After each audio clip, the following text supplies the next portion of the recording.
वाह, क्या आईपीओ है। तो वाह क्या आईपीओ में आपको बता दें, आज फिलहाल कोई आईपीओ नहीं खुल रहा है, लेकिन आज एक लिस्टिंग हुई है और वो बड़ी शानदार देखने को मिली। और जब ये आईपीओ आया था तो हमने इसको बहुत डिटेल में चर्चा किया था और रवि जी से भी राय ली थी, बाकी जो मेहमान आते हैं उनसे भी राय ली थी और सबने यहाँ पर सब्सक्राइब करने की ही सलाह दी थी। एसबीएफसी फाइनेंस का अगर हम देखें तो किस तरह के आंकड़े निकल करके आए हैं, सबसे पहले शौर्य के पास चलते हैं और फिर रवि जी से पूछेंगे कि आखिर में यहाँ पर क्या स्ट्रेटजी होनी चाहिए। शौर्य बताइए, क्या कुछ स्थिति देखने को मिली है? यहाँ पर भी शानदार लिस्टिंग। जी शानदार लिस्टिंग है। आप देखें 44% के ऊपर लिस्टिंग देखने को मिली है। एनएससी पर ये शेयर 82 रुपीज़ पर लिस्ट हुआ है, बल्कि इसका जो इशू प्राइस था वो 57 रुपीज़ का था। और जब आईपीओ का सब्सक्रिप्शन चल रहा था तब भी अच्छी खासी इनमें इंटरेस्ट देखने को मिला था। टोटल अगर सब्सक्रिप्शन की बात करें वो 74 टाइम्स ज़्यादा बढ़ा था। लेकिन यहाँ पे इंपॉर्टेंट पॉइंट ये है कि जो QIB का कोटा था वो 203 गुना से ज़्यादा सब्सक्राइब होता हुआ नजर आया था। और वही हम देख रहे हैं कि हम ब्रोकर्स को देखें, ब्रोकर्स ने अधिकतर सबने एक अप्लाई कराई दी थी। तो यानी जो प्रोफेशनल इन्वेस्टर्स हैं उनका कोटा भी भरा है और जो ब्रोकरेज एक्सपर्ट्स उन्होंने भी इसमें खरीदारी की हिदायत दी थी अप्लाई करने के लिए। अब इसमें कंपनी की बात करें तो देखिए ये एक अच्छी कंपनी है एसबीएफसी के लिए। एनबीएफसी की इंपॉर्टेंट कंपनी है जो करती तो एसएमई को स्टेटर है लेकिन सिक्योर्ड लोन देती है, तो ये उसको सेफ बना देता है और उस सेक्टर में जो ग्रो कर रही है जैसे जैसे लग रहा है कंपनी में इतना अच्छा रिस्पॉन्स देखने को मिला। लेकिन अब जो है इतने 44% पे लिस्टिंग हुई है, तो पॉइंट ये है कि क्या यहाँ पे और अभी शेयर चल सकता है या फिर यहाँ पे अब लिस्टिंग गेन्स की नजर है। चलिए वो तो अब रवि जी से ही पूछा जाएगा। सवाल भी बहुत सारे हमारे पास आए हुए हैं कि मतलब क्या करना चाहिए लिस्टिंग के बाद। सर बहुत, चूंकि जिस तरह करीब 70 गुना के आसपास मेरे ख्याल से सब्सक्राइब हुआ था शौर्य जी 74। हाँ, तो 70 गुना से ज़्यादा सब्सक्राइब हुआ था, तो निश्चित रूप से बहुत सारे लोग ऐसे होंगे जिनको कि ये शेयर जो है इसके नहीं अलॉट हो पाए होंगे। तो अब वो लोग जो है सर यहाँ पर एंट्री करना चाह रहे हैं, एंट्री के लिए लेवल ढूंढ रहे हैं। अब उनकी मदद आप कीजिए कि क्या अभी आपको और ज़्यादा अपसाइड दिखाई दे रहा है या आपको लगता है कि नहीं 44% पे लिस्ट हुआ है तो इतना सफिशिएंट हो चुका है, काफ़ी रैली आ चुकी है? आपकी राय सर। विपुल जी, सबसे पहले तो मैं जो 3 रूल फॉलो करता हूँ वो देखिए, 50% के ऊपर सब्सक्रिप्शन सब्सक्राइब करना था। दूसरा, अब ऊपर लिस्टिंग हो गई तो पहला अपना कैपिटल बाहर निकालना है। जिन लोगों ने लिस्टिंग पे पा लिया 44% का रिटर्न पा रहे हो, फिर से भैया वही कोशिश है, अंबानी अदानी की तरह तो नहीं बनेंगे लेकिन एक शेयर से जितना प्रॉफिट लेना है उतना लेना है। और जो कैपिटल इन्वेस्टमेंट किया उसको पहले तो बाहर निकाल लीजिए। अब आज का क्लोजिंग प्राइस नोट कर लीजिए, 3 दिन इसके नीचे बंद होता है, पूरे स्टॉक निकाल दीजिए, वापस दोबारा आपको मौका मिलेगा। ये रही उनके लिए स्ट्रेटजी जो लोगों ने पहले से बाय कर, जिनको आ चुका है। फ्रेश इन्वेस्टर यहां पर देखिए मार्केट में 91 चल रहा है, अगर 91 के ऊपर यानी कि 3 दिन बंद हो जाता है, 94, 95, 96 तक बंद होता है, 3 दिन बाद ही इस पे डिसीजन लेंगे बाय करने का। नहीं तो गिरता रहा तो इंतजार करते रहिए, जब करेक्शन रुकेगा तभी खरीदेंगे। और मुझे ऐसा लगता है खरीदारी के लिए वापस से 70-72 रुपए का भी मौका मिलेगा। तो जल्दबाजी नहीं है, कोई बात नहीं, ट्रेन छूट जाए, दूसरी ट्रेन बहुत लगी है लाइन में, 4000 ट्रेनें लगी हुई हैं। तो मुझे ऐसा लगता है आप ये स्ट्रैटेजी रखिए, आया है पार्शियल प्रॉफिट बुक करिए और क्लोजिंग स्टॉप लॉस आज की क्लोजिंग का रख लीजिए। 3 दिन नीचे बंद हुआ।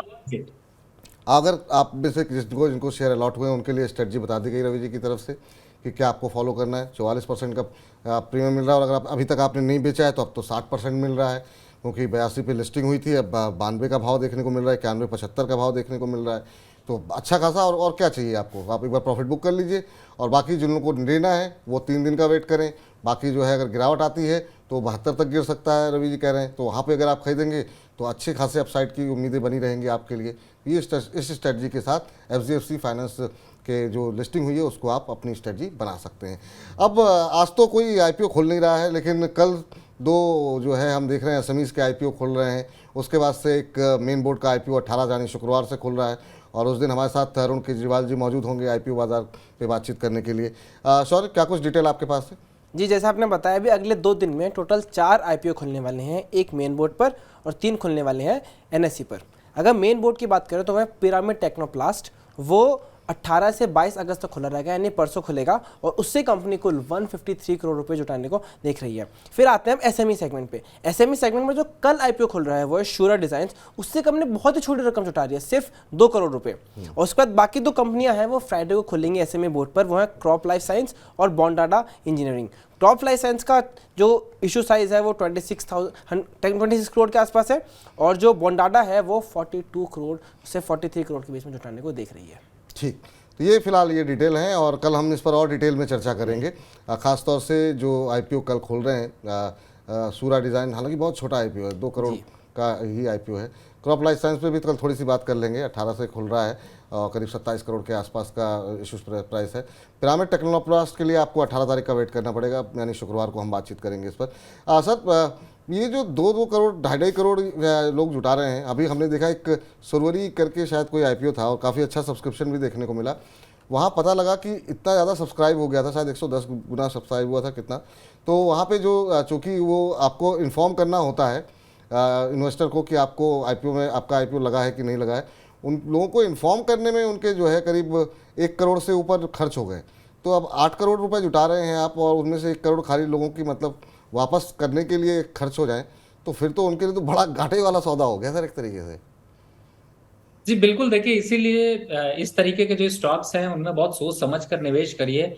और मुझे तो लगता है कुछ दिन में आपके प्रोग्राम का नाम वाह क्या आईपीओ की जगह कहीं ऐसा ना हो जाए वाह क्या प्रॉफिट वाला आईपीओ, क्योंकि आप और शौर्य जी ने देखिए जितनी चर्चा की है, एक एग्जाम्पल है, इतनी डिटेल चर्चा आपने। आपसे मैं अगर क्वेश्चन पूछूं, शौर्य आप हैं, आप बिजनेस कॉम्पिटिटर देख रहे होंगे, मुझे बताइए कौन से चैनल पे ऐसा प्रोग्राम का डिस्कशन होता है जिससे इस तरीके का होता है? मैंने तो नहीं देखा, मैं तो खुद पैनलिस्ट बहुत सी जगह पे हूं, लेकिन मैंने इस तरीके का डिटेल नहीं देखा जिसमें इन्वेस्टर कितनी बड़ी बात की जाती है। तो पहले तो बहुत बहुत धन्यवाद आपके लिए कि आप इस तरीके का प्रोग्राम कर रहे हैं और सक्सेस बहुत तगड़ा जा रहा है। तो अभी देखिए छोटे आईपीओ जो आते हैं उनको रूल हमने यहाँ पे बेसिक रूल डिफाइन कर रखे हैं, रूल को फॉलो करिए, बाकी कोई जरूरत नहीं। आईपीओ से कोई प्यार नहीं है मुझे, आईपीओ ने आइडेंटिफाई कर लिया, मेरे रूल पे हिट कर दिया, मैं एंट्री कर लूंगा, नहीं किया थैंक यू वेरी मच। तो प्रॉफिट से करें प्यार और आईपीओ से मतलब ठीक है, वो आईपीओ के माध्यम से मिले, वो सेकेंडरी मार्केट से मिले, कहीं से मिले, पैसे बनते रहने चाहिए। ये इस रूल को आप लोग फॉलो कीजिए। और बाकी रूल कौन कौन से फॉलो करने हैं, हमारे ग्रुप फॉर्मूला गुरु जो हैं रवि जी जो है आपको बहुत सारे ज्ञान दे चुके हैं, तो आप उनको एक एक एपिसोड को निकाल करके सुनते रहिए और अपनी समझ शेयर बाजार के बारे में बढ़ाते रहिए। रवि जी आप बने रहिए, लेकिन शौर्य आपका बहुत बहुत शुक्रिया, हमारी इस खास पेशकश का हिस्सा आप लगातार बनते रहते हैं और अपने ज्ञान से लोगों को लाभान्वित कराते रहते हैं। बहुत बहुत धन्यवाद, बहुत बहुत शुक्रिया आपका। वाह क्या आईपीओ है। वाह क्या आईपीओ है।